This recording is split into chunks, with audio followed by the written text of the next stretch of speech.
All right, now it's time to get into the retro review for the show. ECW Hardcore TV's final episode from December 30th, 2000. And before we get into the show, let's take a look back at the Observer notes from around this time. Ooh, I tried to focus, Tony, I tried to focus these around ECW because obviously this is the last TV show airing. ECW Guilty as Charged is right around the corner, which is their final pay-per-view.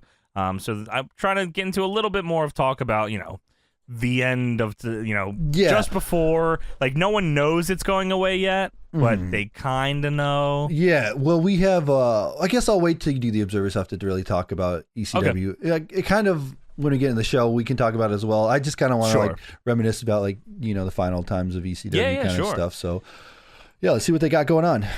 Before we get into any major ECW stuff, though, there's a crazy fucking WCW story here that I don't think I knew about. In WCW news, a series of incidents resulted in 3 wrestlers walking off the show: Sid Vicious, DDP, and Kevin Nash, all of whom had key roles in the show, resulting in both Nitro and Thunder shows literally being put together on the fly and finishing with a Nitro main event of Jeff Jarrett versus Lance Storm TV main event before a largely dead crowd. How much of this is and isn't legit is the subject of speculation. With only a few exceptions, most within the company seem to believe the incidents were legit. The only overriding question mark is because of the timing of certain things, as well as the key involvement in all this of DDP, who has done similar angles in the past, well set up, and in similar ways has always had a fascination with the late Brian Pillman. The chaos started, and this is clearly was not an angle, when Sid Vicious had some sort of problem with his role in the show. It isn't clear what the situation was. It is believed that Sid expected the Starrcade match to be a double countout, but it did agree to do the job in the end to Scott Steiner and was not complaining about it after the fact. He was more upset about how he was asked, and when he came to the building expecting the double countout, he was given a piece of paper with the instructions for the show listing the actual finish. He was mad that Terry Taylor didn't come up to him specifically about the change and rather just put it on a piece of paper. The plan was to use the TV, since Nitro is off until January 8th due to preemptions, to build the show toward a main event on the Sin pay-per-view on January 14th of Scott Steiner defending in a 4-way against Rick Steiner, Jarrett, and Sid Vicious. Vicious walked out before the show after hearing what the plans were and later claimed that his arm and shoulder were injured the night before. He was pulled from all bookings and plans were reworked for the show, which he was a focal part of, to now build to a 3-way title match on pay-per-view. So at this point, Sid is out of the building. He's fucking gone. He does not like creative, and he's fucking out of here. So after the first live match in his segment, which was set, this is incredible. After a segment that was set up to start with Ric Flair doing an interview talking about the main event and Steiner coming out in response, Steiner asked if he could tweak the segment and go out first. When he did, he cut a promo on DDP. From a fan perspective, it looked as if nothing out of the ordinary, just building for a Steiner-DDP match as a TV main event. Okay. But backstage, everyone knew Steiner was going to go against the script of the show once again, and when he said that Paige didn't have the balls to fight him and talked about Paige needing a sex change operation, everyone in the dressing room started looking at Paige. Paige got up in front of everyone and basically said something to the effect of that enough is enough and stormed downstairs. When Steiner came through the curtain, they got into an argument. DDP threw a punch or tried to simply sucker punch him, depending on the version of the story you choose to believe. Either way, it wasn't a good enough punch because Steiner recovered, took Paige down with a bear hug suplex-like move, and was putting a terrible hurting on him for a full minute with DDP helpless on his back. It took 7 people nearly the whole minute before they could even budge Steiner, and it was said to be a scary scene as he had a death-like grip on DDP. They were pulled apart and started swearing at each other. In the fight, Paige's face was all cut up and bleeding with a deep scratch mark all around his eye and his face puffy and bloody. Steiner was going for his eye as he was pulled off. In the fracas, Steiner injured his ankle and also had swelling above the eye from the punch, but he was able to go out and do a scheduled promo and show closing angle, plus wrestle Cat in the Thunder main event. So that's fucking... Do you remember anything about this? I don't remember that. I'm looking at like a review of this. Yeah. And I see, let's see here. Scott Steiner makes fun of DDP's catchphrase and wants him to go down to the Bush League. Scott Steiner calls out Ric Flair. Steiner rags on Ric Flair by calling him average. Talks about Ric Flair would squeak out victories during his heyday. Wants DDP to get a sex change so he can gain balls to face him. Steiner rants more. And then Flair comes out, talks some shit. They said there's going to be like a mystery opponent or something. I think it was supposed to be Rick Steiner or something eventually, or I don't know, maybe it was supposed to be Sid and they changed it there. So yeah, fucking fought. Steiner almost kills DDP. When it was over, Paige walked out of the building saying words to the effect of, "I'm out of here, fuck this place." Kevin Nash, surprising to some, because he generally was one of the people who made fun of DDP because DDP takes himself in the business so seriously, left with DDP, causing more holes in the show since they were also to be doing an angle with the Natural Born Thrillers. Before Paige left, Steiner had some few parting words for him, largely about DDP's wife.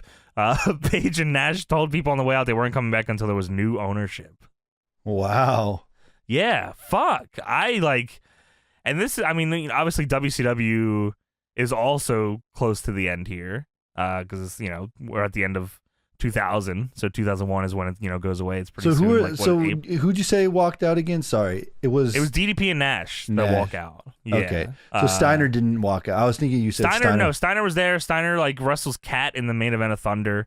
Yeah, Steiner helps Jarrett or something win, or they do something at the end. Exactly. But yeah, okay, yeah. Wow, and that was the last one of the year, and they couldn't follow up till January, which is crazy. It was the last night, right? Exactly, because the rest were preempted, so they fucked up like a ton of fucking angles because Scott Steiner went out and did a shoot promo on DDP. That's fantastic. And holy, fucking Scott Steiner is so pro wrestling. Like, I don't know if there's anybody that even comes close to that fucking dude. He is especially this era Scott Steiner, WCW untouchable Scott Steiner. I mean, obviously in WWE he was also kind of doing what he wanted, but there's only so much you can get away with. I feel like Scott Steiner was tenured in WCW, so he could just fucking get away with murder. Yeah, he did whatever. And the thing with maybe I didn't believe it as a kid that it was unscripted, because it was Vince Russo era, and they were doing a bunch of fake unscripted stuff, remember that? So work shoots. Yeah, that's what they were saying. They were Meltzer is even not sure because fucking a lot of work shoot stuff, and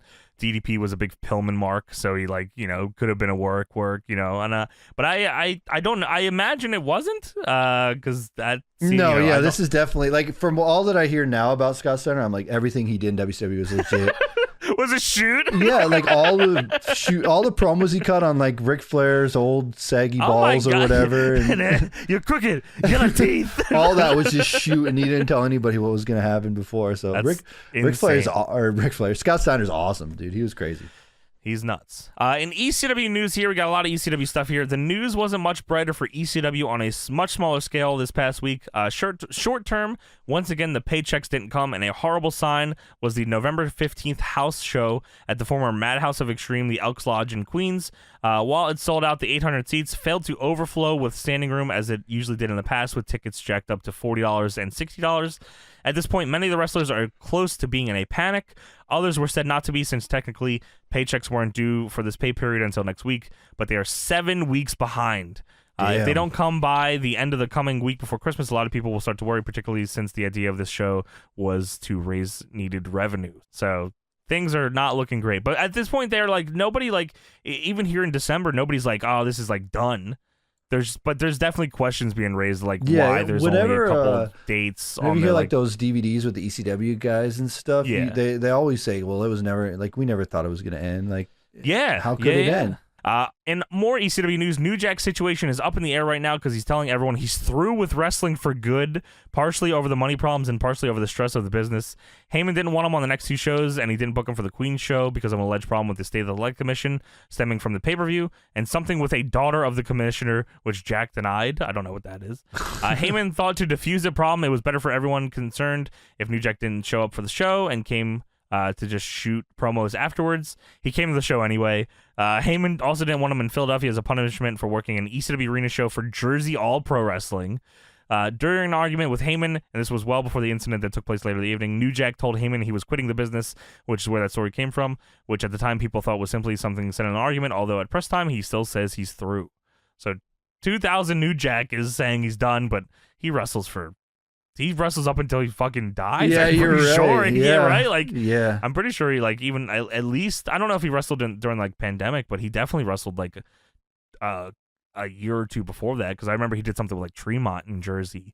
ECW is producing a new video game for Acclaim, which obviously does not happen and turns into I'm pretty sure it's the Legends of Wrestling games. Oh, yeah, it was. It was the same engine and everything. Yeah, you're right. Yeah, I'm pretty sure that's where that goes. So I'm pretty sure the first... Because, there's some ECW guys in the first Legends of Wrestling. I'm pretty sure RVD and Sabu are in it. unless I'm mistaken, I'm pretty sure that's what it was though. It was supposed to be the ECW game, that Legends Wrestling game. Which, I mean, you know, how much of those games did you play? You play much of the Legends Wrestling? I think I played the first one, and then I was like, oh, this one's not very good, so I won't play the other one. Yeah, there's 3, I think, right? 1, 2, and Showdown, I think is what it is. Yeah, I think so. You know, they're okay. You know, they have like a story mode thing that's not like horrible. It's just the control scheme is kind of weird, but you know, they're cute little wrestling games. They're not horrible by any means. They're just a little clunky. Mm-hmm. Clunky is probably the best way I could fucking put them. Oh, by the way, yes. I was looking up like the ECW game, and I just found out that Rockstar almost made an ECW game in 2000. I did hear about that. Yeah, I feel like Tommy Dreamer was fucking talking about that recently. That like Rockstar was like making a pitch to do like a wrestling game. I don't know if I guess it was with ECW, which I can't fucking think of how that would have went. They said there's Kevin Gill is talking. Oh, because Kevin Gill had a lot of involvement in. He was like doing a lot of video game stuff. He said, I actually put together a deal for Rockstar Games to do ECW video game. I had put together a deal where Paul Heyman had a series of meetings, and one weekend I rented a van and brought the whole Rockstar team, like 15-passenger van, and brought everyone to an ECW arena in Philly to see it in person. Wow. I think that was in like 98 or something. Because Kevin Gill was heavily involved in the backyard wrestling games. Mm-hmm. Yeah, that's the one thing I fucking... God, I mean... I probably would have been happy if the Legend of Wrestling games was an ECW game. Like I fucking hated the ECW games. Yeah, That fucking Acclaim. I hated engine. the whole Acclaim engine. They were all I hate the Acclaim games. I fucking hate. Johnny Yuma loves the Acclaim games. Johnny Yuma is fucking wrong. Those games fucking suck. I remember used to like playing them, and I thought they were cool at the time. But then like, you know, No Mercy, Revenge, all that stuff came out, and it was like way better. Warzone, I'll give a pass to, because Warzone I think was fine. Attitude, I fucking thought sucked. I fucking. You know what I liked in Attitude was like create a pay-per-view and create an arena thing. I thought that was pretty cool. Doing that kind of stuff. Every shitty game has its positives, but you know, yeah, fuck, man. If there was just an ECW game that wasn't on that engine, that'd been fucking sweet. Especially like all the hardcore shit. I'm sure they could have did a lot of cool stuff. Like, I wish there was a reality where we had, you know, WCW, WWF, and ECW all on that fucking Aki engine. Oh yeah, that would have been incredible. Oh my god, that would have been so fucking sick. Incredible. But yeah, back to this ECW game thing. So basically, Dreamer claims that they were waiting to see if GTA would be a success, which doesn't sound right at all. Kevin Gill, really? What? Yeah, Kevin Gill claims it was because they weren't sure of ECW's longevity. Like they weren't sure that. That probably makes more sense. Yeah, Tommy Dreamer saying that Rockstar wasn't sure if Grand Theft Auto was going to be a hit. Yeah, I'm sure. Because when does GTA 1 come out? It's 97. November 28, 97. When did GTA 3 come out? GTA 3 is like 2001. Yeah, no way, GTA 2 was 99, and then they did way. Tommy Dreamer, they were waiting for. I mean, I guess it could, but like, no fucking way, dude. I guess I guess Grand Theft Auto 1 might have not been like a crazy IP for them back in the day. No, but like, I don't know, man. I mean, maybe in hindsight, looking at it, that's funny to say, but maybe at the time, yeah, I guess, yeah. Because, but like why is that the one? Like, Rockstar had other games. Yeah, if that was true, that's hilarious. But yeah, that would have been a crazy thing that they were just waiting to see Rockstar. Cool. I guess there was like a bidding war or something they were claiming. I don't know. I mean, ECW would have lined up pretty well with GTA. That actually probably would have been fun as hell. Yeah, and if they would have like that engine or whatever, that would be crazy. Yeah, holy fuck. Wow. Luckily, nobody understands Spanish version of ECW.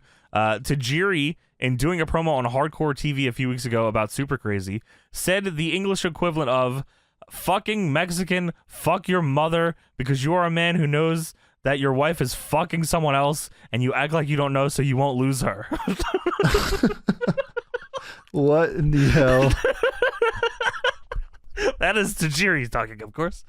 And in WCW news, the only person left on the book, I just put this in here so I could be angry about it. Oh, yeah. The only person left on the booking committee who liked that 70s guy gimmick for Mike Awesome was Ed Ferrara, who was the head writer of the show. Everyone else was in agreement that he needed to get out of it. A lot of people are talking now that Ferrara, a disciple of Russo, is responsible for the most of the bad ideas they've broken down. The feeling is that Ferrara is very good at putting together scripts and formats with his background writing real television comedy, but that his wrestling knowledge isn't there. So Ed Ferrara, you are a fuck bastard. You fuck keeping Mike Awesome with his dog shit fucking gimmick, man. Listen, yes, it is funny. Sad Sammy's gimmick is funny. It's funny for somebody fucking else. It doesn't have to be Mike Awesome. God damn it, man. Bro. Mike Awesome should have been killing everybody on that goddamn show. I'm so pissed still to this day. Fuck. Now it's like fuck Ed Ferrara now. All the things that they said, oh, that was a Russo thing. It's probably an Ed Ferrara thing, actually. Now they honestly, probably, yeah, exactly. They probably should have, well, not to say that Vince Russo didn't have his faults, but they definitely, a lot of the shittier ideas in WCW were Ed Ferrara ideas. Like the comedy stuff was all Ed Ferrara bullshit. Like the pinata stuff and all that was probably all Ed Ferrara. So, wow, fuck you, man. Fuck you. Fuck you. I also have some for the one after this, but I'm gonna save that for the end because it's more about kind of the MS, like the stuff with the TV channel. So this is like, what is this, a week after the show airs?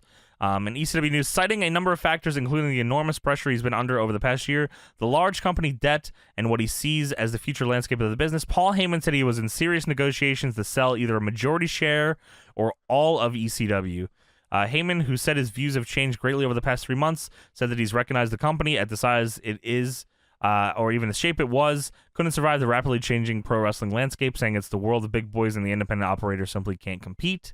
Heyman, 35, said he would be receptive to walking away from the business if the right offer came, saying the offer would have to guarantee a major cable clearance, clear up the company debt, which is at between $4 million and $6.5 million, depending upon how one wants to figure it, and also said the company has $2 million in accounts receivable, much of it being pay-per-view money from In Demand that is yet to arrive for the shows already completed. The situation with ECW and the MSG Network is unclear at press time. ECW is not listed in several TV listings in the New York area for MSG Network on January 6th in its regular 1 a.m. time slot, which I do remember because Philly also showed it at 1 a.m. on, I'm pretty sure it was on Fridays. I don't know if 1/6 was a Friday here, but I remember watching ECW real late on Fridays. Which would be the go-home show before the pay-per-view. Important not only because the show is in New York, but because New York is the company's key TV market. According to Paul Heyman, it is going to air. He said that ECW, which exists on the station as paid programming, believed to be costing ECW more than $4,000 per week, just agreed to send payment in 2 weeks ago and was late in agreeing to renew because of financial problems, so it wasn't being listed as airing in schedules sent out by MSG. However, as late as January 2nd, 2 different spokespeople from MSG Network said that the show was canceled because a deal hasn't been made, but it was indicated the door wasn't closed on such deal. They are not on unless they're working on getting on without my knowledge, said Scott Finley of MSG Network Programming. As of right now, they are not on the schedule. So there very well could be an episode or 2 of ECW Hardcore TV that didn't air, but was made. They probably have it in the vault at WWE somewhere. That would be, I would love, I mean, because I imagine it's nothing like crazy. Like, it's probably just, the rest of the tapings that they did there. But that's just, like, super interesting that there's, like, 2 shows that have, like, maybe, like, 6 matches that just doesn't exist. Like, no one has fucking seen this unless you went to the show. Yeah. I wonder, like, if we can find, like, the taping, like, results from that, like, set and see, like, what was left off. Yeah, you're right. Because then you could probably figure out what they would put on the show. Yeah, what was the date on that, did you say? It was supposed to air on January 6th, but I don't know when this episode aired December 30th. It was in New York, so I don't know. There might have been because I imagine they taped a decent amount at one time over a weekend, right? Here, Guilty as Charged. I see that. That was January. That's the pay-per-view. January 7th. So they taped it on January. Oh, it was supposed to air on January 6th. It was supposed to air January 6th. Oh, like right before. It never. The night before. Never aired. It didn't air. Yeah.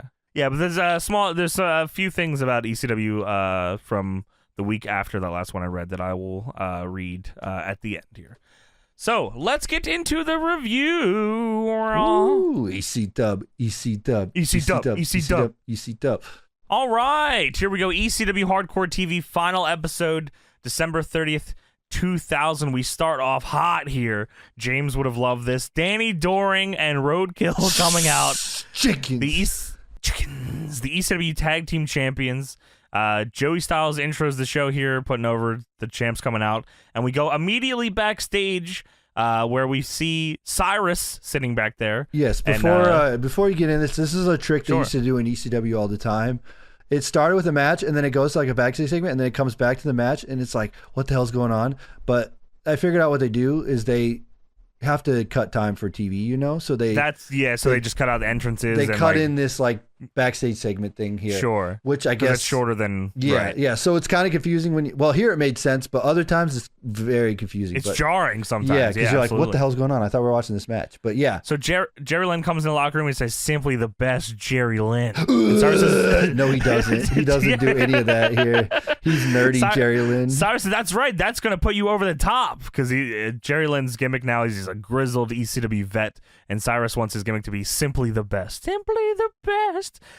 He says, "Young man," Cyrus is sitting there, and there's just a random kid. So they never explain who this fucking kid is, or why he's there, or what. He's sitting there next to Cyrus, and Cyrus turns to him and he says, "Young man, tell Jerry Lynn who's your favorite wrestler." And the kid says, "Rob Van Dam." And Jerry starts flipping. He says, "What the fuck?" Legit says, "What the fuck?" He does. What the fuck? He says, "He's not here anymore. He left. I stayed. I beat that guy twice, and I can't get any fucking respect anymore." He's screaming this in front of this fucking kid. That's incredible. Cyrus says, so Jerry flips out. He leaves the room, and Cyrus turns to the kid and says, "Oh, good luck.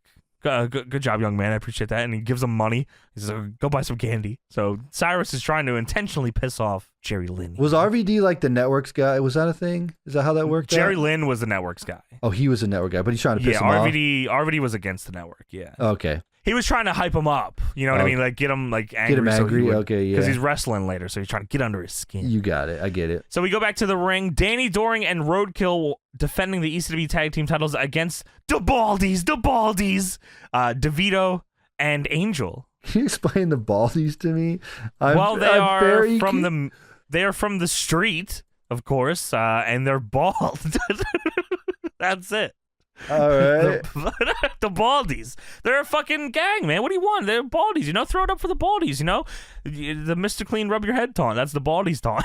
I don't know anything about the Baldies, otherwise they're bald. That's all I know about them. And I never What more do you need to know? They're street gang, and they're bald. They were only like a 99, right? They were like a 99 ECW thing. Yeah, 99 to the end. Yeah, it was. Yeah, exactly. Yeah. Okay. It was. Vito was in the Baldies at one point. Yes, WCW Vito. Yeah. Vic Grimes was in there. That's more. I always see Vic Grimes as more like an XPW guy, but that's the Baldies. Yeah, they're fucking bald. Angel was like a Midwest indie guy too. I think he's from the Midwest somewhere. I think he was on like a couple of shows around this area. Angel would always bleed like a motherfucker. That's why I loved him. That's awesome. And DeVito would always come out with the mini cigar, or not mini cigar, but it was like at the very end of a cigar. I don't know what the name for it is. This is at the Madhouse of Extreme, right? That's what they call it, the Madhouse of Extreme. Which is a fucking cool fucking name for a spot. I like that a lot. Yeah, that's cool. I'm pretty sure it's the Elks Lodge, though, right? Is what it actually is, like an Elks Lodge in New York. Yeah, I think that's like they don't call it. I know that like ROH called it the Elks Lodge or whatever, but they didn't call it Elks Lodge here. No. They also used like a Fire Pro camera angle at these shows, which I was always thought was awesome. Their hard cam is like caddy corner, like in one of the corners from top down from one of the balconies. It's kind of a weird angle. Yeah, it's on a balcony, and it's legit just Fire Pro angle. It's awesome. And like anybody, like I remember vividly, I think they had in the intro for a while, it was like Justin Credible and Lance Storm doing their pose like towards it. Mm-hmm. I always thought that was cool. Like hard cam is cool. You got to face a corner. So yeah, back and forth we go here. The Baldies do a fucking double spine buster to Doring and double crab him. Roadkill makes the save. DeVito hits Doring with like a fucking weird suplex that lands Doring face first. That I thought was pretty cool. Yeah. It's weird. Like if you go back and watch ECW's any really ECW show from like any time really, the referee cadence of their pins is super fucking fast. Yeah, always was fast. Even like when you knew the match was gonna end, it was like really fast. I feel like. Yeah. Like I mean, that must have been like a Paul like directive, right? Like make these pins fucking fast, because I guess it gives you less time to think about the pin. If like as a fan, if it's like super fast, you think, oh, it's gonna be fucking over. 1, 2, oh fuck.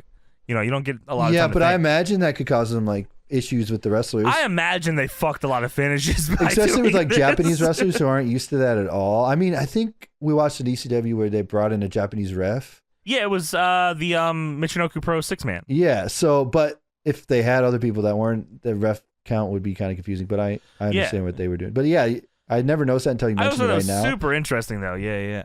So there's a big "We Want Chickens" chant, of course. They're advertising January 7th. Guilty as Charged, their last pay-per-view. It's just so weird. Like, even here, they don't know. They just don't know it's done. Yeah, it's like crazy. Like Nitro, they knew. You know, like they had a final Nitro. Like here, like ECW never like. Which is maybe why there was so many reunion shows. Maybe that's really what it is. WCW didn't get a reunion show because they had a send-off. ECW's had 400 reunion shows because there never was a real send-off. Yeah, even I guess they kind of were hopeful that WCW was still going to go on because WWF was like taking it over. So it was like if they would have done it similar, we're like, okay, we're selling to WWE, maybe something's going to happen. They could have done a little send off, but I don't even think Paul Heyman really knew it was going to happen. He's like, yeah, Tommy, you could probably just do it. I feel like he pawned it off on him. Yeah, I think he was still trying to figure out like how can I? Because I think in the Observer you were talking about how he's trying to get out of all the debt and stuff, and he'll sell it and get out of the business if someone could take away the debt or whatever. I don't know if you have post observers on that, but I feel like they ended up getting their debt excused with WWE or whatever. I think that's kind of what happened. Yeah, okay. Something like that. Like I think Paul also like I think 90 days after a bounce check, like it doesn't like go on the person whose check it bounced on. Like there was some weird thing. Like if you watch the Paul Heyman documentary, he talks about it. But yeah, I just it's so weird that like it's just gone here, and I wonder how. Like if there was like how like I said there was Nitro had their final show. I wonder how an ECW goodbye show at this time, knowing that it was WWE that bought it, like how the crowd would have been. Like would they have been just like fuck you the whole night? Oh, like how could you fucking buy? How could you sell out? Everyone gets a you sold out chair. Dude, imagine if like they're 3 hours of you sold out pussy. They're in the fucking Elks Lodge or whatever. What do they call this place? The Mayhem of the Madhouse of Extreme. And fucking Shane McMahon walks out and he says the name does say McMahon. No, Stephanie, of course. Stephanie with the hat. With the hat. Yeah, with the hat. It does say McMahon. They would definitely call her a slut. She didn't even do anything. She just owns the company. Slut. Oh, what the fuck? And she'll say, well, I feel like at home again. Everyone calls me a slut. That would have been. I wish we would have got that final real ECW show. That would have been incredible. But yeah, they were saying here that the winners of this match would defend the tag titles at Guilty as Charged. So they don't really know. Yes. They don't really know. They still, hey, we got a pay per view coming. We don't know what the card is. It's a week away. let's promote this. We got a pay per view. We'll see what happens. So Roadkill gets tagged in. The big angry Amish chicken plugger. They do say that. I've heard that angry Amish chicken plugger. I still don't know what that means, but all right. He's chicken plucker, bro. He loves to plug chickens in their ass. I don't know why I wrote this down. What the fuck are you on about? I wrote this down. They did a move called the bareback, and I don't know what that was. That's their finish. The bareback. Okay, I don't know. The bareback. Yeah, I'll get to that. So Roadkill hits a side slam and then TKO. His TKO is called, of course, the barn burner, Tony. Yes, it is. Then the Baldies do the Bronx Bomb, which is a sit-out rock bottom. Okay. Joey Styles is like probably a big reason why a lot of these fucking guys these days have 400 moves for their names for their moves, or it's the video games that do it because all those have fucking a million names. Yeah, for you're moves right. too. You're right. I know it was the video games for me. I would always like look at the move names and stuff. Yeah, me too, 100%. I still call it shit like that. Yeah. Joey Styles called every move, and every move had a name. And the barn burner, the Bronx Bomb. So they do a double flapjack to Roadkill as that damn crooked referee Danny Daniels gets in because it was a ref bump earlier. Crooked referee Danny Daniels comes out here, and the referee is distracting himself as DeVito throws chairs in the ring. They fucking double chokeslam Roadkill through 2 chairs, which is awesome. I was like, holy fuck, he dies on that. The high times? Yeah, I guess you're right. I guess it was high times. You're right, yeah. Joey Styles, I'm surprised didn't call it that. The ref goes for the count. 1, 2, and then music plays, and I'm like, I didn't fucking hear what the song was until Joey Styles, until it shows him, and then Joey Styles yells, "It's Taz!" Holy! Now Taz is super in WWE at this point. He already wrestled Kurt Angle. He's and stuff, a year didn't he? in. Yeah. Yeah. He showed up in January of this year, so it's December. So he's also come back and won the ECW title since then as well. Which, now that I think about it. because like WWE had a good relationship with them, and they sent the Dudleys back on this taping too, and they did a ton of shit together. And they sent Taz back. Were they like? Do you think Paul Heyman was like, "Hey man, I think we're gonna go out of business. What could you do to help boost our soup it up a little at the end here?" Yeah, Yeah, and he's like, "Oh, well, I'll send Taz and the Dudleys back." Well, I think because I'm pretty sure it was said. I don't know if Vince said it. It's one of the documentaries. Like WWF had a vested interest in ECW staying alive just because they got fucking talent from them and shit like that. So I imagine it was probably something to do with that. Yeah. No, that's crazy. So Taz gets in the ring. Fucking referee Danny Daniels goes after him. Taz puts him in the kata. Crowd is losing their mind. Roadkill hits a double springboard clothesline on the Baldies, and then of course they hit the Buggy Bang, which I had to explain to Deb. She was like, "Why is it the Buggy Bang?" Well, I said, "Well, that guy rides horse and buggy, and that guy rides bang." He rides women, of course. So Buggy Bang, of course. Danny Doring and Roadkill get the win, retain the titles, and then Taz gets on the mic. Was that the leg drop wheelbarrow thing? Is that what you're talking about? Wheelbarrow into the leg drop, which is a very cool fucking move. Someone just steal it. Yeah. Taz gets on the mic. He's in the black jacket and orange glasses. Taz says, "In the words of good old JR, hold on. I need you to do this as good old JR. Oh, okay. Sorry, you're right. Okay. In the words of good old JR? Sure. Business just picked fucking up." I wrote that down. Johnny JR impression. Yeah, business just picked fucking up. That's what Taz says. JR says. Says that AEW. Fucking Chuck Taylor's here. Business is fucking picked up. That's DPW's motto for 2023. Business just picked fucking up. Taz said, "Well, you see, I'm sure everyone is aware." He just puts over Roadkill and Doring. Big fucking time here, man. He says he had a privilege 4 years ago, along with Perry Saturn, to train Doring and Roadkill. He says he says I'd beat the shit out of these two for 2 years. He remembers that they faced the Dudleys, and the Dudleys are in the house. And I was like, "Oh shit, okay, Dudleys are on this episode. That's cool," but doesn't really turn out to be the way that I was hoping. I think they're to see on the Dudleys. Previous episode, or they're on the next episode, or something like that. In theory, I think it was meant to be the next one, but I'm not sure. Okay. Puts over Doring for he puts over Roadkill for getting hurt on a power bomb, and then wrestling 2 weeks later. Puts over Doring for wrestling through his mom passing away. Again, just like the crowd is eating this all fucking up, man. And Taz says, "That's Roadkill. That's Doring. They're the ECW tag champs. Beat them if you can. Survive if they let you." Just pretty fucking big segment for these guys, man. Like really giving them the rub.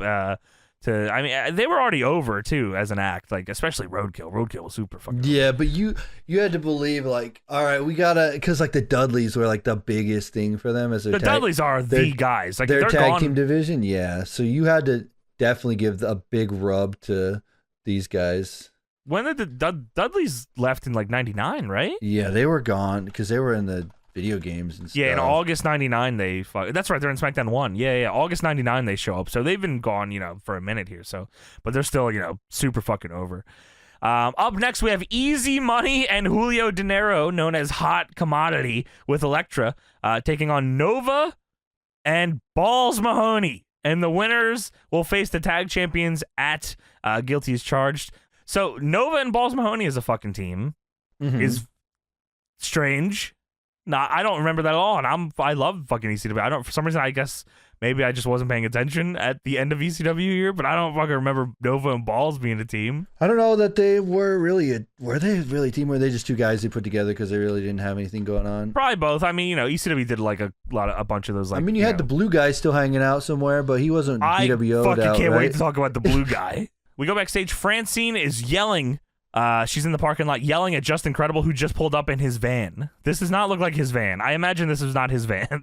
No, probably Francine not. says, "Where the fuck have you been?" She is the most Philly fucking woman ever, by the way. She's the most angry woman on the show. She fucking hates anything that Just Incredible does, by the way. He's a piece of shit. She fucking hates this bald bastard. I hate Just Incredible. He's not the champion. He fucking sucks. Win the belt. Quit talking about it and win the fucking belt. That's what she's telling him. And she walks away saying, "I should have went with Steve Corino when I had the chance." And I thought that was pretty base. That's awesome.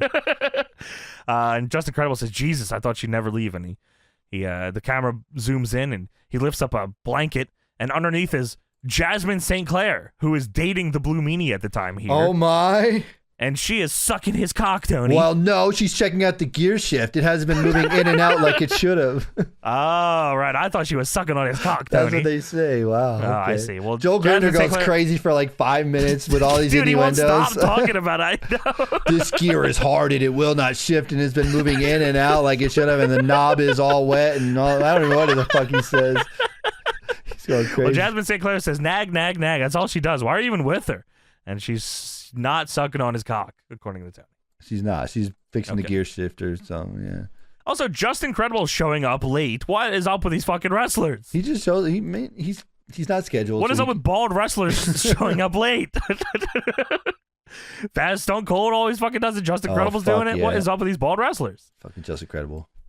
Just Incredible is in his van talking to Francine. He says, listen, I got a game plan. Tonight's our night. We're walking out of here, ECW Heavyweight Champion. I was very confused about this, Tony, because all night, the rest of this night, I'm expecting Just Incredible to do something here, but it's not this episode. I thought he was going to wrestle for the ECW title on this episode. Yes, for sure. Well, we find out he does. It's just not here. Or no, he doesn't, does he? Yeah, I don't know what the fuck this was about. He had his plan to get the title back. Maybe he's it's his plan to get in the the match. Into the match at Guilty as Charged, which eventually he does. But they don't. He does. I don't think they ever tie the loose ends together, and he just fucking ends up in the match. So. Yeah, I think so. He just does. That was very ECW though, where they were just like, I want to be in the match. And like, yeah, all right, you're in the fucking match. That's fine. Well, up next we have a tag team matchup. As I said, Easy Money and Julio De Niro with Elektra taking on Nova and Balls Mahoney. You might know Julio De Niro. If you would know him, he's from his TNA fame, where he was in the Gathering with CM Punk. Oh, that's right. I forgot Raven's about group. that. It was Raven, Julio De Niro, Punk, and Mickey James. Wow. Okay. Yeah, that's what I knew him most from. Easy Money's gear is fucking insane. He's got trunks on, but he also has Shawn Michaels chaps. Yes. As gear. Crazy guy. He is a crazy. Easy Money is a crazy though. name, by the way. That's Easy Money is also Big crazy. E, Big Z. Money is the name, by the way.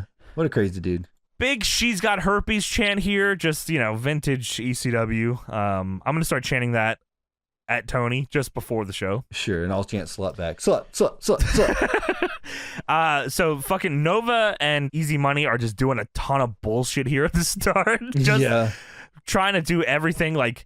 Right for now, this looks like slow motion chain wrestling spots, but this was hot in 2000. They were eating this shit up in 2000. They love this shit. Yeah, they do. Balls and Julio tag in. Balls shoulder tackles him. Julio sweeps the leg to take him down. It was pretty cool. Balls does the balls punches.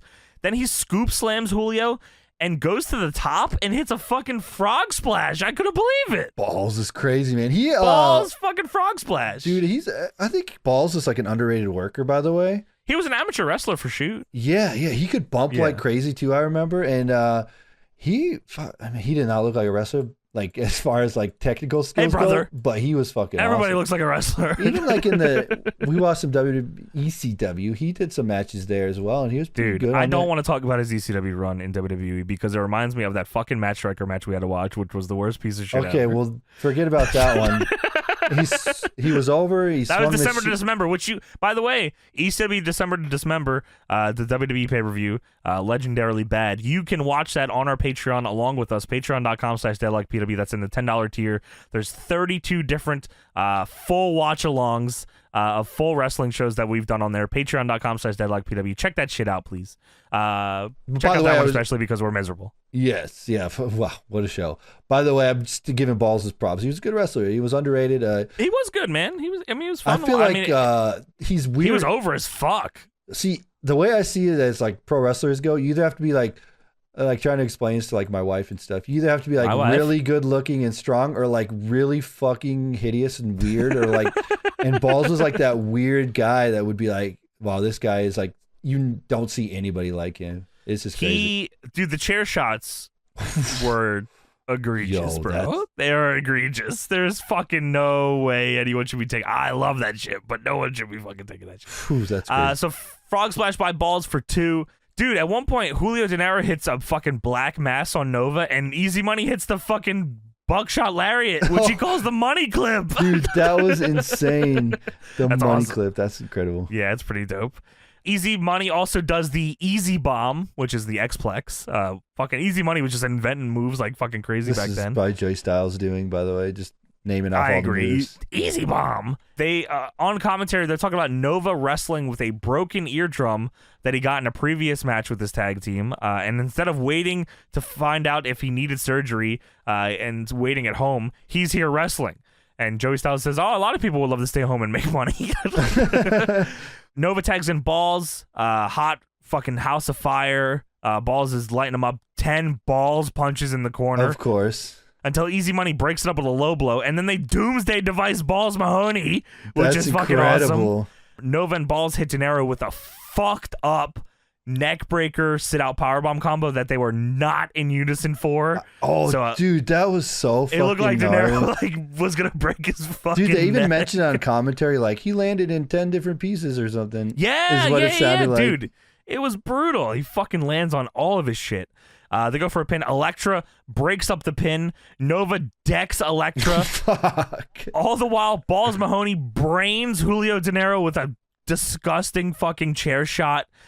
Balls is celebrating with a chair. All the while, and behind him, Easy Money enziguri to Nova's injured ear, puts Nova out and gets the win. I couldn't believe that they went to the ear for the finish. Dude, that was incredible. If you were not awesome. if you were not paying attention on commentary, you would have missed the eardrum. You were like, why the thing. fuck did he just win with an enziguri?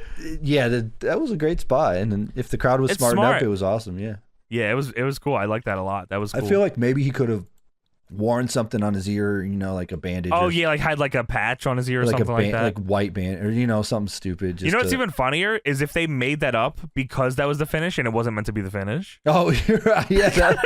Like maybe the fast count thing you were talking about, it just blew the fucking finish. Oh right, yeah, that would have been. They came up with this yeah, fucking thing about his ear. Maybe that's what it was. That fucking. Yeah, we'll just say it was. We know our ECW history. Who's gonna argue that? Who's gonna argue? We go backstage to Francine and Just Incredible once again. They're in the locker room now. Francine is yelling at him, saying, "You better pay attention to me. Since you lost that belt, my money's gone down. Exactly. I manage a Francine former champion. Yeah, fucking hates him, dude. Just Incredible better win some fucking belts. You better get those stupid ass Walmart shirts off. Those fucking Walmart shirts that say I don't play well with others. You dumb. You know, like Got Blood. I hate those. Those are definitely in Walmart. I swear, in 2099, you'd see I don't play well with others shirt. You can probably find one right just now. A little crazy. Fuck you, Just Incredible. You piece of shit. Win some belts. Get back on track, or Francine's gonna go and leave you. And that's it. My wife is crazy, but I'm even crazier. Fuck. I hated every shirt that Just Incredible had. Not one I good didn't even one. think of that as Walmart shirts. That's pretty good. Dude, Got Blood. Got Blood is. We should I make love a that Got one. BLUD shirt. Got BLUD. Oh my, that'd be hot. Let us know if you'd buy that. So yeah, she's complaining, saying, "You tell me every night you're gonna win the belt back, but it isn't there. My resume says Queen of Extreme that manages the former world champion." And then all of a sudden, a very skinny blue man walks in. And I say, "What the?" And Francine has the same reaction I do. Francine legit says, "What the hell are you?" Was that you or James that went insane when they saw the blue meanie skinny? That was James. James lost his James thought that marbles. was a fake guy. James thought that skinny blue meanie was like a fake human, like mocking Blue Meanie. He didn't realize it was really Blue Meanie. When you think of Blue Meanie, you think of the WWF version, the big fat one that Yeah, you know, came in at the BWO end. Blue Yeah, Meanie. exactly. Yeah. You don't think of the skinny, Dude, sexy meanie guy. Dude, he looks great. Yeah. He's skinny. He's got like he's got like styled hair. It's blue. He's got a blue goatee. He looks insane. So he walks in, and Francine legit says, "What the hell are you? Ew, what is this?" And Blue Meanie says, "Well, I was just here to see if you were, Justin, if you were enjoying the, the friends benefits of Blue Boy management." And Justin Crowe says, "Oh yeah, absolutely, bro. Everything was cool, and everything's cool, and everything's all good, and I'll see you when I see you, man. Like, I'll call you, man. Fucking get the fuck out of here, brother." Like, because obviously he doesn't want Francine knowing that Jasmine St. Clair was fixing his stick shift or whatever you said. Yeah, right? Checking the oil. So Francine says, "What the fuck was that about? What are you talking to that for?" And Justin Crowe says, "Listen, Franny, politics. He's got a kid. You don't worry about it. You won't understand it anyways." So, Dude, he says a great line. He says, what does he say? He says, "You got to put over the jabronis once in a while." Is that what he said? He said, "Yo, you got to put up with the jabronis once in a while. Politics, Yeah, politics. Yeah, The blue guy's a jabroni, by the way. It's awesome. We stay backstage. C.W. Anderson is punching his fist backstage, and he has a little bandage on his head. And this is very strange because, okay, so C.W. Anderson says, "You better get used to this sound, Tommy." And I'm like, all right, well, that's interesting. All right, CW, no problem. And he says, "Get used to it, Tommy, because I'm gonna make you quit. I'm gonna make you say uncle. I'm gonna make you say Anderson." I said, "All right, goddamn, bro." Said, "Tommy, I beat Super Crazy and I made him tap. And you're next. I beat you on pay-per-view, but I pinned you. And next time I'm gonna rectify that situation and I'm gonna make you tap. I'm gonna take your hopes and dreams and aspirations and I'm gonna make you say I quit, Tommy Dreamer, to C.W. Anderson." And he does the fucking cutthroat gimmick. Yeah, it was awesome. Real up close type promo. All in the same room, by the way. All the promos definitely the same room that Just Incredible and they're all in Frenzy this were just one white room. That's where the same room that Cyrus and that kid were at, and Jerry Lynn came in. Exactly. Same backstage room. They made it work. C.W. Anderson was supposedly gonna get a huge fucking push. Yeah, he was awesome, from man. This. I like CW. Yeah. I like CW. He's a North Carolina guy, right? He is. Yeah, that's pretty much what this Tommy Dreamer angle was. It was pretty much just try to elevate CW. Because before that, he was was teaming with Simon Diamond and not doing much. I mean, they were existed, but so this is him getting some wins over. What's Dreamer. Crazy about CW is he was trained by the WCW Power Plant. I don't know if you knew that. Which is that right? Kind of crazy. Yeah, I did not know that. He was trained in like '98. Wow. He turned down a contract with WCW, by the way. So maybe it just wasn't like, I don't know. That's super surprising, actually. Wow, what the fuck? Yeah, so he wasn't being utilized on WCW TV, so then he just like didn't want to work there. I mean, good for him. Good, But that's one of those things about Paul Heyman that, like, even with like Roadkill and Danny Doring and C.W. Anderson, they were like, even after like all their major stars left, they were still like thinking of the future. Like, okay, so they tried. Yeah, they were trying to build up their next crop. Yeah. Like York and Matthews were definitely going to be. The next kind of tag team. I know they were. I believe like Loki was somebody that we're looking to bring in, as well as Trent Acid and Johnny Cashmere. I think were brought up too. Eventually, it would have just been ROH. Yeah, whatever ROH was, that would have just been what it was. But yeah, I think C.W. Anderson was a guy that they were like grooming to be the next Tommy Dreamer kind of spot that Tommy Dreamer was in. I think so, yeah. Like to get over by getting beat up and shit. Yeah, he was going to be like that role that Tommy had. So like, yeah. And I think they do their match. I don't know if CW wins or not at the Guilty as Charged. I can't remember. Dreamer goes up in that one. Oh, okay. So yeah, that's just like C.W. Anderson's another guy that kind of just stopped existing after ECW ended. It's kind of sad. Like all these. Yeah, because does he get signed? Let's say he has dark matches in Velocity in like 2004 and 2005, but I don't think he ever gets signed. Oh, he was hired. He wrestled house shows for ECW, and then August 1st, he became known as Christopher W. Anderson, and then made his only ECW TV appearance, losing to CM Punk, and he was released in 2007. Oh, that's right. I forgot he had a match against CM Punk. Wow. Yeah. Wow. Yeah. Okay. Crazy. Yeah. That's insane. But yeah, after that, he doesn't really do much. Like, he doesn't like get back on TV or do anything like that. No. Okay, like, so he had some shows. WWE dark matches, and then he did the TV Punk taping. match. Wow, that's crazy. Yeah, again, another wrestler that was really awesome, and then just kind of he wasn't a TV wrestler anymore, which is kind of crazy. So we go backstage again, we stay backstage, but we go to the infamous ECW curtain, where Joey and Joel Gertner are shilling Guilty as Charged, the I Quit match with Tommy Dreamer and C.W. Anderson. And Joey says, "Oh, what do you think about this match, Joel?" And Joel says, "I think you thought you'd be able to go this whole show without letting me do my nickname. Well, you can't. It is I, the quintessential stud muffin, Joel. Ladies, have a problem with too many men?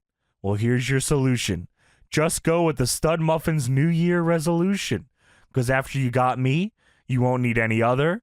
I can satisfy you, and then I'll take on your mother." Gertner. And Joey says, "What the fuck does that have to do with Guilty as Charged?" And Gertner says, "Guilty as what?" What? What did you talk about? All right. Tremendous. That's awesome. I love their fucking Yeah, the banter was awesome, man. Yeah, Back and forth. Especially during this next match, they're insane, these fucking two. So we go on, I guess technically main event matchup here. Christian York with Joey Matthews taking on Jerry Lynn.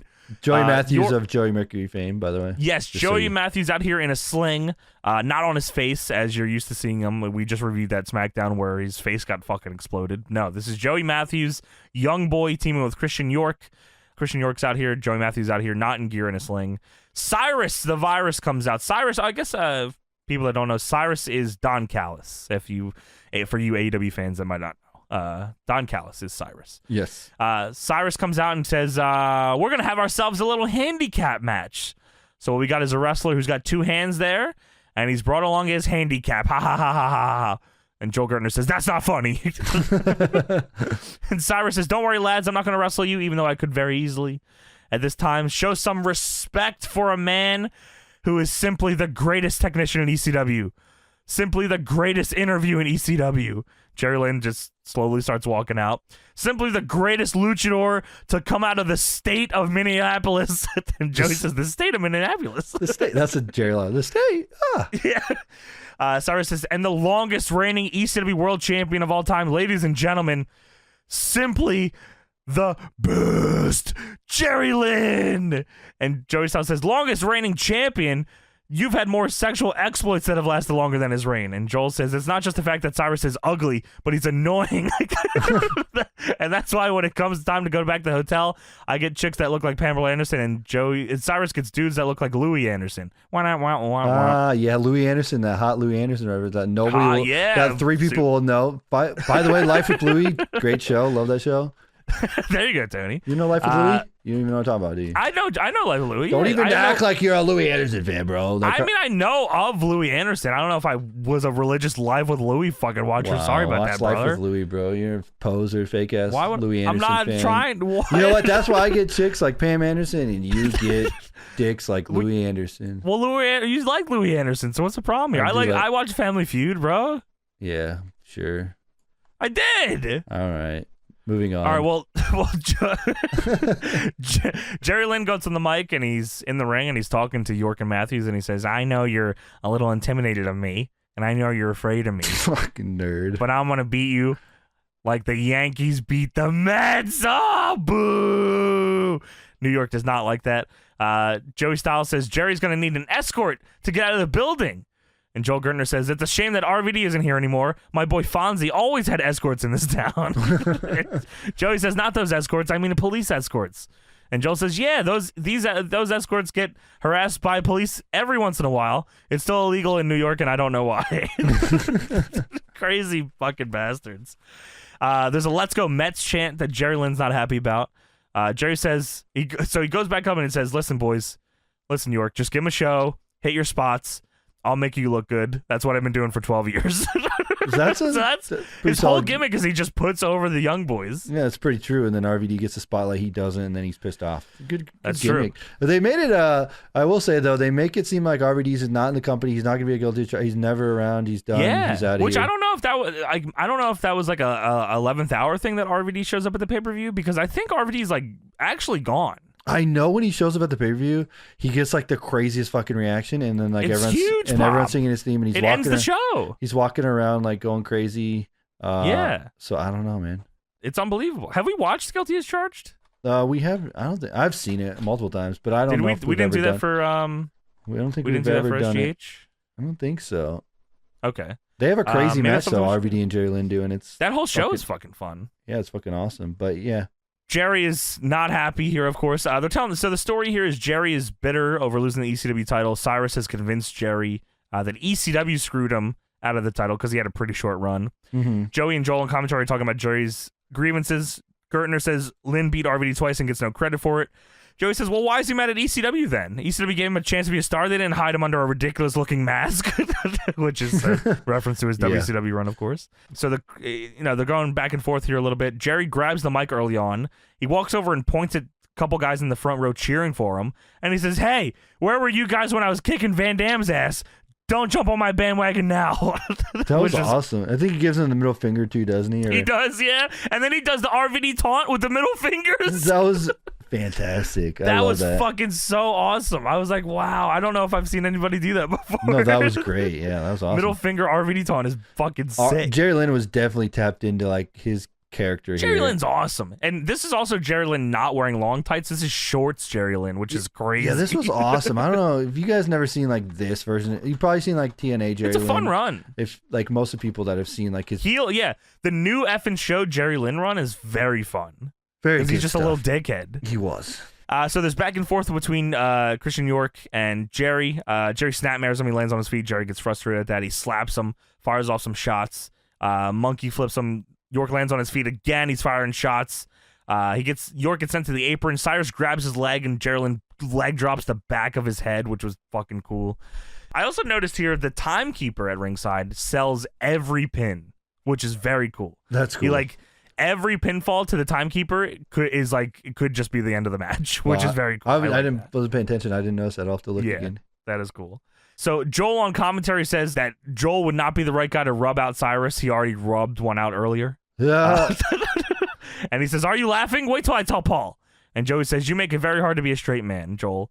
And Joel says in the most serious voice ever, "Don't you ever say that again." York hits a cool bulldog on Lynn, and Jerry goes underneath York, who climbed the top rope. York hits him with a sunset flip off the top for 2. York goes for a Rana, but gets killed with a sit-out powerbomb. Fucking York hits Lynn with the shovel driver, with like the reverse, kind of, I guess, reverse brainbuster is the best way to put it. Yeah, exactly. For a 2.99999, but Cyrus gets on the apron, distracts the referee somehow. Lynn definitely didn't kick out, which was, cool to put him over like that. Cyrus throws a punch at Matthews. Matthews ducks it, fucking knocks out Cyrus, and then Jerry hits Christian York in the ring with a cradle pile driver for the win. Put him away. Dude, this has proved like what Jerry Lynn was saying earlier about like he was the guy and made everyone else look good was true, because this fucking match was sweet. This was sweet. Yeah. And fun fucking match. Yeah, maybe you want to see more of Christian York. Exactly. Having a banger with Christian York, like just on random TV, is awesome. And it was cool. Yeah, it was sweet. So earlier today, of course, Taz said that the Dudleys are in the house. And I was like, oh, cool, we're going to get to see a fucking Dudleys match on this show. Well, you kind of do. You get to see a highlight recap of the last 2 weeks of the show. There was a match with Simon Diamond, Johnny Swinger, and C.W. Anderson taking on the Dudleys and Tommy Dreamer. So they just kind of recap the match it's one of the matches that I thought that maybe was going to air the week after. Either that, or maybe like it was a part of their deal with WWF that like you can have them, but you can't air the match like in full or something like that. Because it's pretty much saying go to ECWWrestling.com to see like the highlights of this controversial 6-man tag. Yeah, they probably had a deal where they could appear, but they couldn't actually they couldn't air their match on TV or something. Yeah, I'm sure. But they show a lot from this. I mean, they show Joe Gertner dancing big ass style. Bubba's in the balcony throwing chairs down to the ring, which was a crazy. Dude, that was insane. I thought he was going to kill somebody. Holy! I thought the fans were going to start doing it too, which would have been nuts in that building. Dude, they say on commentary like this just turned into one big party. Yeah, a controversial 6-man tag. Yeah, one big party. You're right. And Bubba puts Dawn Marie through a table. That's awesome. They're wearing their WWF camo gear, which is not anything they wore in ECW because New Jack would have killed them. Yeah, but obviously, right. New Jack is not here, which also may have been a part of the reason why they weren't here. Heyman knew that they were coming in and didn't want New Jack to fight them. You're probably right. And then to end the show, we have the last thing that anyone sees on ECW television, other than, of course, you see ECW Guilty as Charged on pay-per-view, but the last thing on actual television is a Tommy Dreamer backstage promo, and Tommy Dreamer is also punching his fist. So the way that C.W. Anderson cut the promo, Tommy Dreamer's doing the exact same promo. Which is cool. Yeah. Yeah. Cool visual. Dreamer says, C.W. Anderson, you beat me in one match, and that makes you the new tough guy. Well, let me rectify this situation. I don't know why the fuck they keep doing this situation thing. ECW isn't about winning, it's about survival. It's about perseverance. This is like kind of a doomed promo here, actually, about ECW. You're right. You're right. Now it's looking about back in hindsight. perseverance and survival. I've seen them come and I've seen them go, and you need to look deep down within your soul and think about this. I've never tapped out to a broken wrist, I think he said. Or broken neck. He says broken neck, sorry. Broken neck and back. Yeah, broken neck or a broken back. Do you know what it's like to get knocked down and not be able to feel your legs? Can you get knocked down and not feel your own arms? I live that every day. What? You can't feel your legs or arms every day. You should be in a hospital right now. You should not go to a hospital. He says, it's gut check time, boy.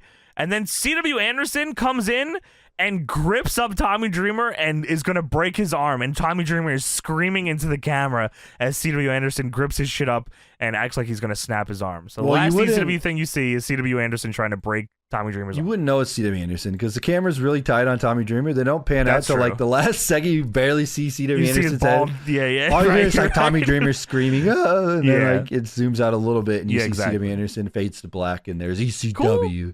Yeah, cool angle though. Yeah, it was a sweet way to sell this I Quit match and put him over, I liked it. But that was the very last thing, other than on pay-per-view, that you see of ECW. That was it. So Tony and I looked actually at Cage Match, look at the tapings from this, because they said they were there for 2 weeks. And I think the three matches that, we think that the three matches that probably would have been on the next episode would have been Michael Shane defeating Belvis Wesley. All right. Just Incredible beating Kid Cash.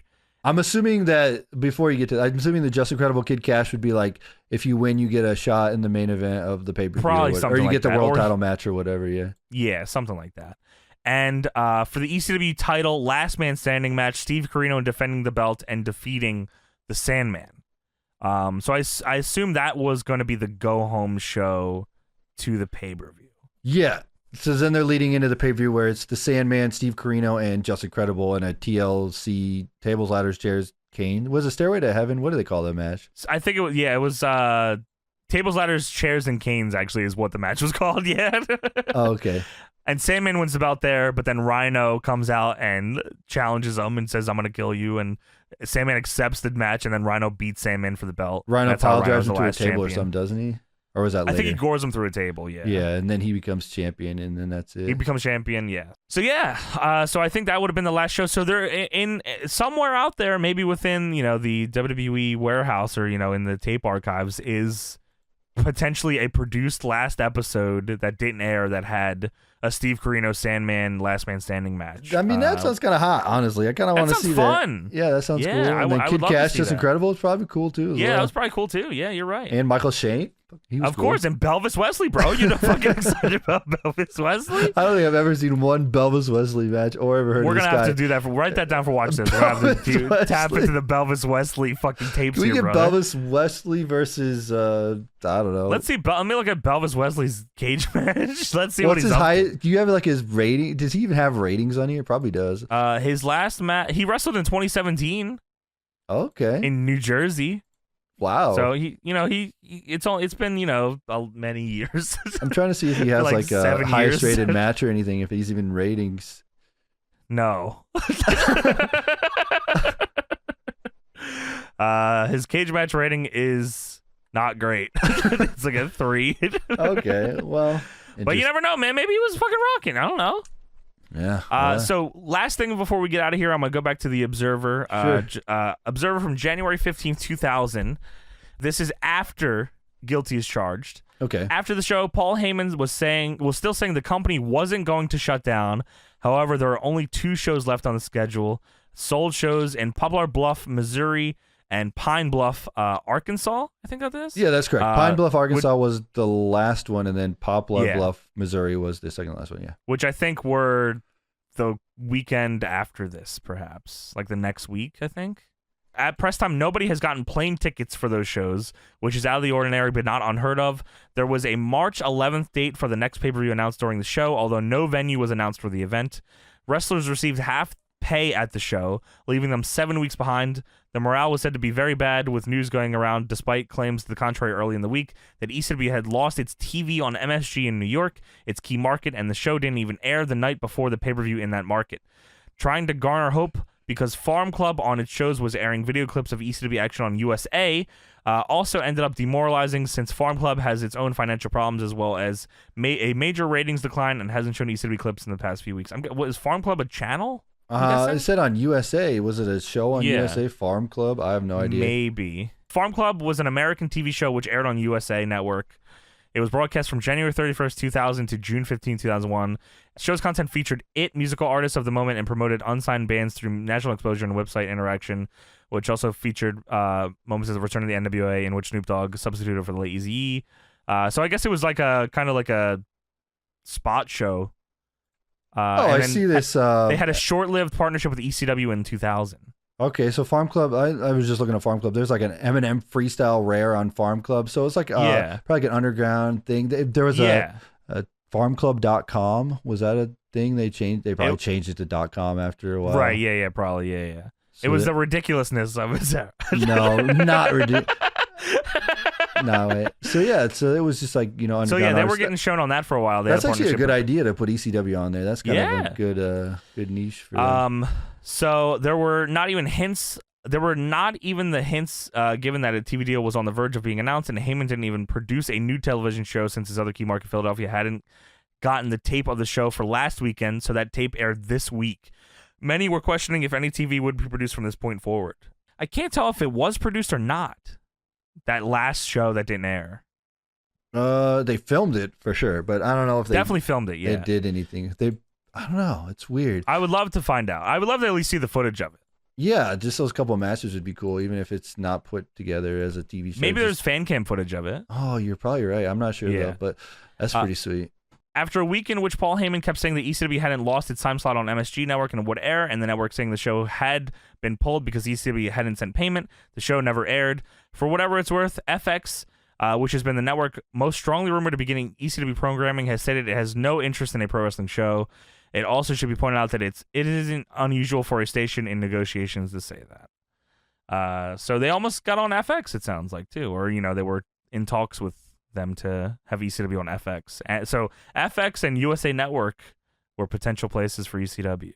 Wow. Yeah, I could see that working, actually. Like FX, that's kind of crazy. FX probably would have been a decent fit for it. I don't know how USA would have worked out, but yeah, that definitely. No, I doubt, unless USA gave like a midnight slot. Well, I mean, they, Raw was doing some crazy fucking shit. Yeah, but ECW was just like, it was insane, bro. But yeah, that's true. I mean, but there wasn't really anything crazy on this show other than Jasmine Sinclair fixing his stick. No, you're right. They probably would. And getting they didn't really even show anything, to be honest. But right, yeah. If you get like a TV deal like that, if it's like a legit TV deal, they'd probably get production money and stuff like that. Sure, yeah. I mean, that's really interesting. Speaking of this, like we watched that Tommy Dreamer match. Was it right after? When was that? Do you remember that? Oh, the Zandig match? Yes. That's in April. Okay. So it's a few months after. So we thought it was like immediate. No, that's right, because that was like that night that Tommy Dreamer wrestled in April was like the night where they officially closed. They officially closed it, right? Yeah. Wow. Exactly. Yeah. That's incredible. But I think like Heyman goes in February, so everyone pretty much knows. But I think like legally, it's officially done in April. Okay. And that's when like WWE, I guess that's when WWF starts using their shit. Mm-hmm. Right, because they start the invasion or whatever, right, coming up. Yeah, like because April is Mania. April 1st was Mania. Mm-hmm. So yeah, that's pretty much right around that fucking time was them doing that shit. Okay. Wow. Yeah, man, a lot of fucking shit happened like at the end of like pretty much January of 2001. Like the whole, in my mind, it's always April because that's like when like they announced the shit. But really, January 2001 is when everything like changes. There is this thing that I'm looking at, this ECW reunion show. It was like this in Buffalo, New York. I don't know what this show is. Oh, wow. It's ran by Wrestling in the USA freelance shows, ECW reunion show. RVD's on the show?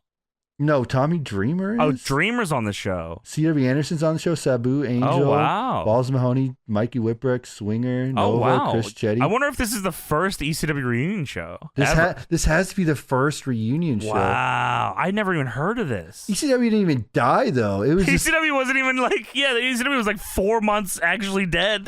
This is in like August. Holy shit. Wow. I want to see this show. Wow. Okay. Well, that's awesome. There you go. That was the final ECW Hardcore TV. I imagine that's not the end of us talking about ECW because there's also like the final episode of ECW on TNN, and maybe we can look back at the Observer and see all the drama that went on with TNN and ECW. But there you go. That was ECW Hardcore TV's final episode, and that was our show. Thank you so much for joining us, everybody. Make sure to check us out on Patreon, patreon.com/DeadlockPW. Make sure to check out Deadlock Pro Wrestling this weekend. Crazy ass card, and you get to see it live. DPW.live. Please make sure to check that out. January 14th. Check it out. Yes, sir. This Saturday. This Saturday, baby. January 14th, DPW.live. Get on that sumbitch, and we will see you guys next week for another episode of the Deadlock Podcast. We're gonna go. If you smell No. what the rock God damn is it. cooking. Finger my butt. Finger my butt. No!